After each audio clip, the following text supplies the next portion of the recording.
النهارده الظروف الماديه مش هتكفيه، وانا مرتبي لوحده ما يقدرش ان هو يفتح البيت. ما تتجوزش.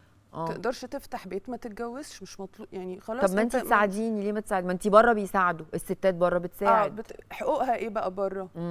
هي هتساعد وهو هيساعد برضه. وبعدين بره مش مطلوب منهم اي حاجه، هم هيأجروا استوديو بمرتبهم، هيبقوا يجيبوا الحاجه من مرتبهم على مر السنين، هيشتروا بيت بعد ما اولادهم يبقوا في الجامعه يمكن.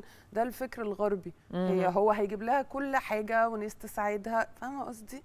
فاختاروا، يعني اختاروا ستايل نمشي عليه. يعني الراجل المصري اختار شويه حاجات من هنا، من هنا ومن هنا. يعني هو خد كل الحقوق، ويت هي هتنزل تشتغل وتساعد، لكن هي مسؤوله عن خدمته. مش تخدم بس، بتخلي بالها من بيتها.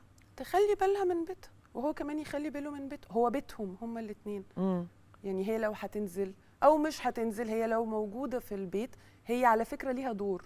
هي مش ضروري تعمل حاجه، هي وجودها دور. فاهمه قصدي؟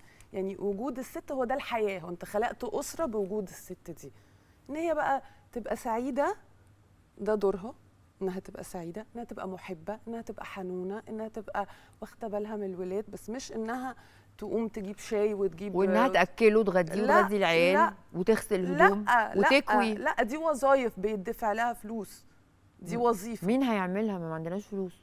ما عندناش فلوس، ما نتجوزش.